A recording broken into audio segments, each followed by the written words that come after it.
Well everyone, we have officially made it. From the droughts we always get at the end of a Ninjago season to new content season, baby. This year's starting us off with the brand new Dragons Rising miniseries, the Elemental Mechs. And I know Lego's had a very rocky history with Ninjago episode releases, which we're going to get into, but you know what? This has been pretty good so far. We got a trailer, and then a week later, we got the full first episode uploaded in HD on Lego's YouTube channel. You know, all things considered, and especially with Lego's track record, I'd say this rollout of new content is going pretty well so far.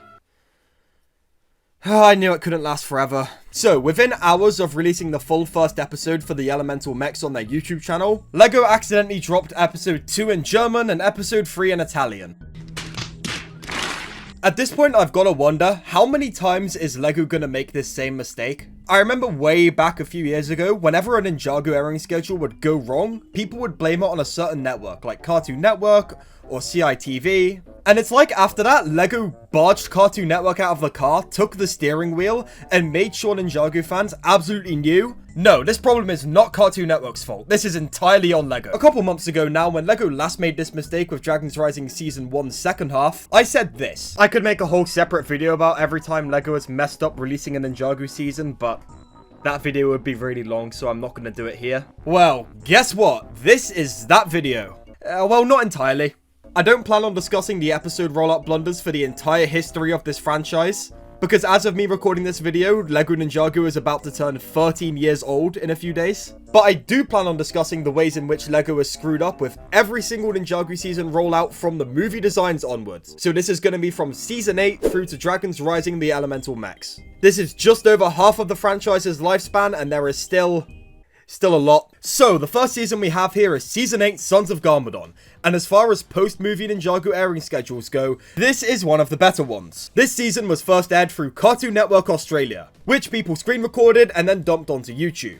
The only exception to this being the first episode, which did air like the others, but no one was prepared for these episodes to air at that point. No one had a screen recorder ready, so for the time being, we were watching the first episode like this. It's not great quality, and in fact it's downright awful, but I'm really nostalgic for this now, man. I can't believe it's been 6 years. Anyways, people posted the episodes onto YouTube after that, and at the very least, they didn't have the quality of someone putting their phone up to the screen and hitting record. Even if the video quality was pretty blurry and there was a weird buzzing sound in all of the audio, it was nice to have the episodes in a semi-watchable state in English in a timely manner. And the same thing happened for the first episode of Hunted. Same deal as before, the season was airing on Cartoon Network Australia, and someone was screen recording the episodes and posting them to YouTube, until some random website leaked the entire season. Every single day, a new episode would be posted in 720p with no watermarks. This was absolutely wild. It was a really fun schedule. Daily Ninjago episodes are always a really fun thing whenever they happen, even if it does lead to unforeseen consequences like it did with Seabound, which we will get to later. But with Season 9, it didn't really matter. Hunted released in the second half of the year, and then we had a winter season in the following year being March of the Oni. So all of the episodes being posted that quickly didn't really cause that much of a content drought. Next up, we have March of the Oni, which just kind of came out. Basically the same deal as Sons of Garmadon. The season aired weekly in New Zealand, someone screen recorded it and posted it to YouTube. This is probably the least disastrous of any of the airing schedules. This one went relatively well, even if the episodes weren't in HD. Season 11. Good lord, where do we even begin with this one? So, the season first leaked through a Teletoon trailer that showed unfinished footage, which gave everyone an absolutely horrible first impression of what WorldBrain Studios was doing for Ninjago. People say first impressions mean everything, and this first impression led to years of controversy. Thankfully though, after Teletoon leaked Day of the Departed in full a week ahead of the release and this, LEGO finally decided that working with this company is like giving a baby dynamite and stopped partnering with them to release episodes and marketing. Oh, I wish that was what happened. Anyways, the first 5 episodes of Season 11 would then leak via a Ukrainian TV network. Not only with video quality so bad it continued to give fans a bad impression of WorldBrain, leading the studio to initially have a poor reputation amongst Ninjago fans. On top of that, the low quality fan translations of these episodes led a lot of people to assuming that the characters were not being handled well. The fan translation of this scene, for example, made it out that Master Wu is telling Lloyd that it's not his responsibility to teach him. This is stupid because he's called Master Wu. His whole purpose in the show is to be a teacher. But this scene was a mistranslation. The actual scene is just Wu giving Lloyd some actually good advice. Don't come to me for a quest tip. Go out and find a quest. Adventure does not come to the idle. It comes to those who seek it. So LEGO, by messing up and releasing the wrong dub in incredibly low quality first, immediately gave fans a horrible impression of what the 11-minute era had to offer. After that, Ninjago's airing schedule was done in batches on the Cartoon Network app, which is more or less how it's done nowadays on Netflix, which isn't great, but is acceptable enough. That is until the Ice Chapter's airing schedule was passed around a bunch of different networks across the world, ranging from Togo to 9 Now. After episode 24, The Last of the Formlings, there was a month gap between any more Ice Chapter episodes. It was a rough schedule. I do really enjoy how long it took for Season 11 to come out in full. Season 11 was a big season, and I think having a big airing schedule fit it very well. It made it feel like this massive journey we were going on as fans, and I think it worked in favor of the season. The way it was done though, not so much. I don't think there should be month-long gaps in between episodes. Anyways, moving on to Prime Empire, this was very much more of the same. The first half aired in Korean, so we didn't understand a good chunk of it. And then the second half started airing consistently in English on Australian Cartoon Network. Terrible, but nothing new. Master of the Mountain was uniquely awful when it came to airing schedules. You already know the drill by now. The episodes leak in Asian, people feed them into Google Translate, episodes get misinterpreted, but just not misinterpreted enough to where all the plot points are spoiled for you. But here's where things get interesting. Enter Owlbrick Studios, or Ninja Owl, or whatever you want to call him. This guy is pretty instrumental to the history of pirating Ninjago episodes on YouTube. Around 2019, Owlbrick Studios started to become the primary spot for watching new Ninjago episodes for a lot of people. As a result of this, a lot of people, after just seeing episode 9 of the season, the next episode they saw was the final episode, episode 16. Because Ninja Owl went and leaked the finale of the season before its entire second half. For the longest time, episodes 10 to 14 of the season just didn't exist in my head because I barely skimmed over them after having already seen the finale.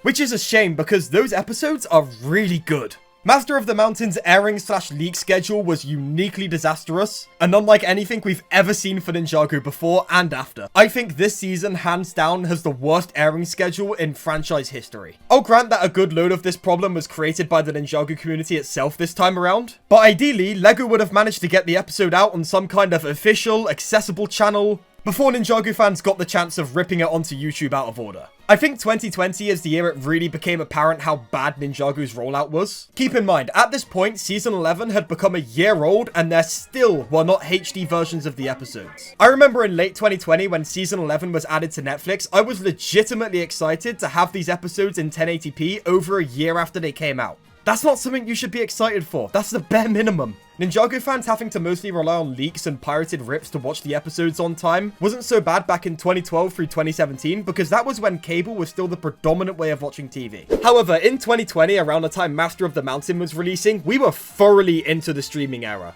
And there just wasn't an excuse for having to watch this show in such a bad state anymore. The island had more or less a standard Ninjago airing schedule from this time. It released in French weeks before it did in English. YouTubers who were looking for quick views put spoilers from the special from the French dub in their thumbnails.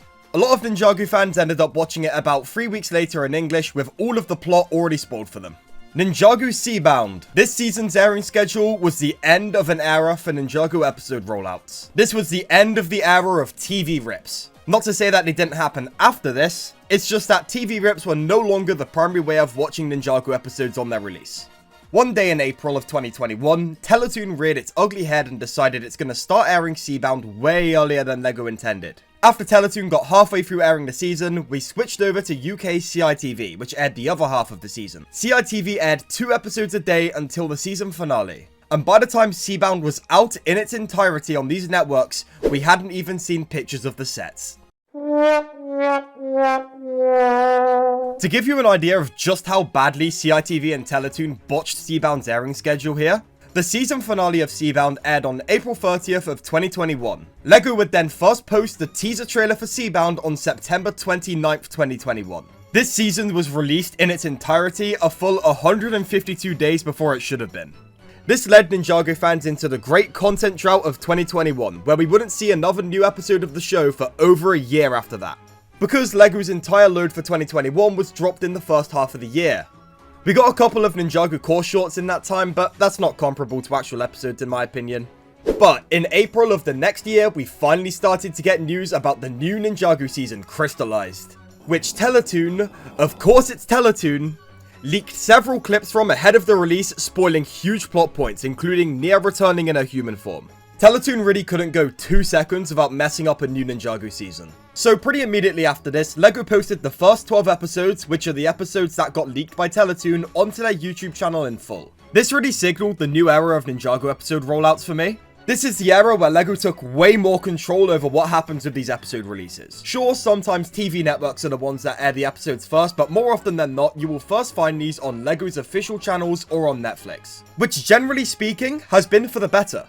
We've been able to get these episodes in HD a lot faster than we were beforehand, and the episodes are way more accessible now. This has brought a lot of benefits to the Ninjago franchise. But this is what I was talking about from the start of the video, when I said LEGO took the wheel from TV networks and just started messing up themselves. Over the next half a year after posting these episodes, LEGO would repeatedly take these episodes down off of YouTube and then re-upload them a few days later. After several months of waiting, we finally started to see episodes from Crystallized Part 2. The first 5 or so episodes would air on random Cartoon Networks across the globe, some in different languages, some in English. For a few episodes there, we basically had the Sons of Garmadon rollout back, but the idea was, whilst we were going to get a few episodes airing in English before the Part 2 release date, September 30th would see the release date of Ninjago Crystallized Part 2 onto Netflixes across the globe. Now that LEGO's taken control, I'm sure nothing could go wrong here. Half of the Part 2 episodes were leaked in Cantonese weeks before their official release by LEGO. On their YouTube channel, they posted these episodes and immediately realized they completely messed up and took them down. But it was too late. The cat was already out of the bag and these episodes were running rampant circulating on YouTube. LEGO saw the amount of networks that were airing episodes before they were supposed to in different languages and decided to make all of the same mistakes. With different networks, you can at least understand whatever, this is the time X or Y company has decided to air these episodes. But when the episodes are coming from LEGO themselves, you would expect them to have a consistent release date across territories, right? Well, no, LEGO has simulated all of the problems with these episodes airing on a bunch of different networks, localized entirely within their YouTube channel. So yeah, episodes 17 through 24 of Crystallized leaked in Cantonese a couple weeks ahead of the season actually releasing. This is especially disastrous for Ninjago's big grand finale season. After that though, I will say, what little remained of Crystallized runtime was aired pretty well on Netflix on its expected release date.